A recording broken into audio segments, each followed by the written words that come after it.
Saudaraku yang kekasih dalam nama Yesus, firman Tuhan pada hari ini yaitu masih sama dengan topik minggu yang lalu, bagaimana kita menerima mujizat Tuhan. Tentunya banyak di antara kita rindu akan mujizat Tuhan. Banyak di antara saudara perlu mujizat Tuhan. Amin, saudara. Ya. Mujizat Tuhan terjadi kalau Tuhan menjawab doa kita. Dan mujizat Tuhan terjadi, saudaraku, di luar daripada pikiran kita. Tidak bisa kita analisa dengan pikiran kita. Penyakit-penyakit disembuhkan Tuhan merupakan mujizat Tuhan. Persoalan-persoalan yang diselesaikan Tuhan merupakan mujizat-mujizat Tuhan. Nah, saudaraku, barangkali banyak di antara kita, saudaraku, yang membutuhkan tangan Tuhan langsung menjamah kita. Sehingga mujizat Tuhan berlangsung bagi kita. Bukalah hati saudara. Firman Tuhan ya dan amin. Firman Tuhan tetap berkuasa. Tuhan yang berjanji itu setia. Dia pasti menepati janjinya sepanjang kita percaya kepada janji Tuhan tersebut. Firman Tuhan ini dituliskan bagi kita supaya kita percayai, supaya kita beriman pada firman Tuhan ini, supaya kita terima firman Tuhan ini, supaya ucapan kita seturut dengan firman Tuhan. Kita mengakui firman Tuhan dalam hidup kita dan kita mempraktekkan dan kita bertindak seturut dengan firman Tuhan dalam hidup kita, maka kita akan menerima mujizat Tuhan di dalam hidup kita, saudaraku. Boleh jadi saudara memiliki persoalan penyakit. Sudah berapa lama saudara sakit dan belum sembuh juga. Hari ini saudara pandang kepada Tuhan Yesus. Pegang janji-janji Tuhan. Tuhan yang berjanji itu setia.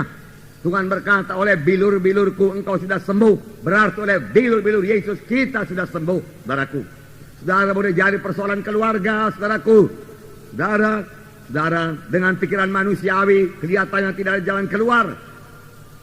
Firman Tuhan berkata tidak ada yang mustahil bagi Tuhan. Tuhan memiliki jalan keluar yang sangat bijaksana. Bersandarlah kepadanya, memandanglah kepadanya, percayalah, mohon hikmat daripada Tuhan. Maka Tuhan akan memberikan jalan keluar atas persoalan saudara. Boleh jadi persoalan-persoalan keuangan, saudaraku.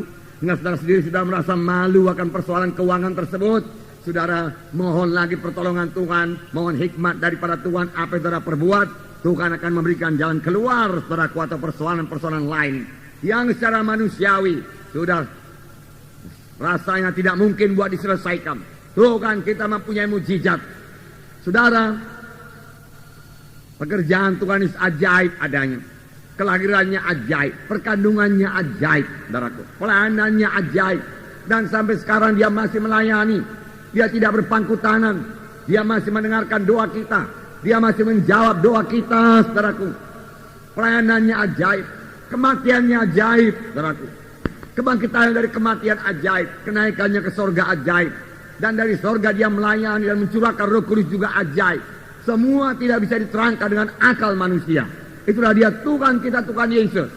Tuhan yang hidup, Tuhan yang ajaib. Tuhan yang berkuasa. Tidak ada kuasa yang lebih besar daripada kuasa Tuhan Yesus, saudaraku. Nah, saudaraku, hari ini buka hati saudara. Terima firman Tuhan ini. Percayai mujizat Tuhan terjadi dalam hidup saudara. Karena firman Tuhan telah dengarkan pada hari ini adalah firman Tuhan yang tidak berubah, saudaraku. Banyak orang telah menerima mujizat Tuhan. Dari kesaksian-kesaksian tiap-tiap minggu dalam berita iman, telah melihat bagaimana kuasa Tuhan bekerja dalam hidupnya. Bagaimana Tuhan mengobatkan hidupnya. Tidak terkecuali bagi saudara juga yang membutuhkan mujizat Tuhan pada hari ini. Kita akan membaca Yosua pasal 6 ayat 1 sampai 20. Ini sambungan dari Yosua pasal 3 yang kita baca minggu yang lalu. Bukalah kitab saudara Yosua pasal 6 ayat 1 sampai 20. Kita baca bersama-sama. Dalam pada itu, Jericho telah menutup pintu gerbangnya. Telah tertutup kota itu karena orang Israel. Tidak ada orang keluar atau masuk. Berfirmanlah Tuhan kepada Yosua, ketahuilah, aku serahkan ke tanganmu Jericho ini beserta rajanya dan pahlawan-pahlawannya yang gagah perkasa.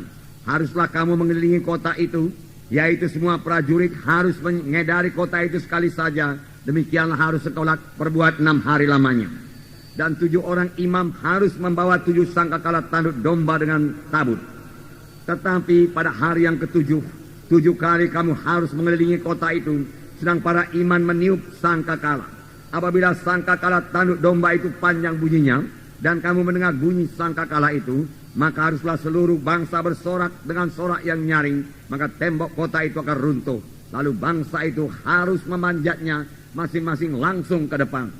Kemudian Yosua bin Nun memanggil para imam dan berkata kepada mereka, angkatlah tabut perjanjian itu, dan 7 orang imam harus membawa 7 sangkakala tanduk domba di depan tabut Tuhan. Dan kepada bangsa itu dikatakannya, majulah, kelilingilah kota itu, dan orang-orangnya bersenjata harus berjalan di depan tabut Tuhan. Segera sesudah Yosua berkata kepada bangsa itu, maka berjalanlah maju ke 7 orang imam yang membawa seluruh sangkakala tanduk domba itu di hadapan Tuhan. Lalu mereka meniup sangkakala, sedang tabut perjanjian Tuhan mengikut mereka. Dan orang-orang bersenjata berjalan di depan para imam yang meniup sangkakala, dan barisan penutup pengikut tabut itu, sedang sangkakala terus-menerus ditiup. Tetapi Yosua telah memerintahkan kepada bangsa itu demikian, janganlah bersorak dan janganlah perdengarkan suaramu, sepada kata pun janganlah keluar dari mulutmu, sampai pada hari aku mengatakan kepadamu bersoraklah, maka kamu harus bersorak.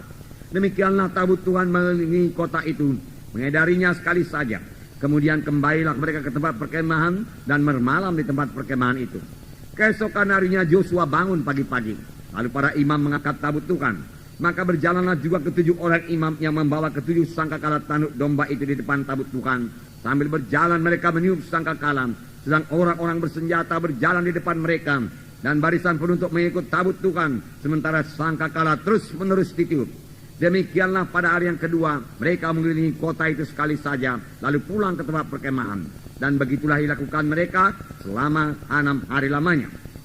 Tetapi pada hari yang ke-7 mereka bangun pagi-pagi ketika fajar menyingsing dan mengelilingi kota 7 kali dengan cara yang sama. Hanya pada hari itu mereka mengelilingi kota itu 7 kali. Lalu pada ke-7 kalinya, ketika para imam meniup sangkakala, berkatalah Yosua kepada bangsa itu, bersoraklah, sebab Tuhan telah menyerahkan kota ini kepadamu. Dan kota ini dengan segala isinya akan dikhususkan bagi Tuhan untuk dimusnahkan. Hanya Rahab perempuan sundal itu akan tetap hidup, ia dengan semua orang yang bersama-sama dengan dia dalam rumah itu, karena ia telah menyembunyikan orang suruhan yang kita suruh. Tetapi kamu ini jagalah dirimu terhadap barang-barang yang dikhususkan untuk dimusnahkan, supaya jangan kamu mengambil sesuatu dari barang-barang yang dikhususkan itu setelah mengkhususkannya, dan dengan demikian membawa kemusnahan atas perkemahan orang Israel dan mencelakakannya. Segala emas dan perak serta barang-barang tembaga dan besi adalah kudus bagi Tuhan. Semuanya itu akan dimasukkan ke dalam perbendaharaan Tuhan. Lalu bersoraklah bangsa itu, sedang sangkakala ditiup. Segera sesudah bangsa itu mendengar bunyi sangkakala, bersoraklah mereka dengan sorak yang nyaring. Maka runtuhlah tembok itu, lalu mereka memanjat masing-masing ke dalam kota, masing-masing langsung ke depan dan merebut kota itu. Luar biasa mujizat Tuhan, saudaraku. Luar biasa. Nah, firman Tuhan di sini dikatakan, berfirmanlah Tuhan kepada Yosua, ketahuilah aku telah menyerahkan Yeriko ke dalam tanganmu beserta dengan rajanya dan pahlawan-pahlawannya. Ini terjemahan dalam bahasa Inggris. Dalam bahasa Inggris dipakai perkataan, aku telah menyerahkan Yeriko dengan rajanya dan pahlawan-pahlawannya dalam tanganmu. Padahal saudaraku, Yosua masih di luar daripada Yeriko. Orang Israel masih berada di luar Yeriko. Mereka masih berbaris-baris di luar Yeriko. Yeriko tertutup pintunya. Yeriko memiliki benteng yang besar, benteng yang teguh, benteng yang tinggi. Saudara, jadi menurut pikiran manusia, saudaraku, seperti laporan daripada 10 pengintai itu, bentengnya sampai ke langit dan tidak bisa mengalahkannya, itu benar. Tetapi kali ini, saudaraku, bangsa Israel maju dengan iman. Kali ini mereka maju dengan memegang perjanjian Tuhan. Tuhan berkata, benteng Yeriko telah aku serahkan kepadamu. Tuhan berkata, dan mereka mempercayai apa yang dikatakan Tuhan. Meskipun saudaraku, menurut cara berpikir manusiawi saudaraku, hal itu saudaraku mustahil adanya saudaraku. Tetapi Tuhan berkata, aku telah menyerahkan Yeriko kepadamu. Aku telah memberikannya kepadamu. Milikilah. Beginilah caranya kamu memilikinya. Dan Tuhan menerangkan bagaimana caranya mereka memiliki kota Yeriko itu saudaraku. Tapi secara lahiriah, mereka masih berada di luar Yeriko. Benteng Yeriko masih tertutup, saudaraku. Gerbangnya dikunci, serdadu-serdadunya siap bertempur. Tetapi inilah dia cara Allah bekerja, saudara. Biarlah kita mempercayainya.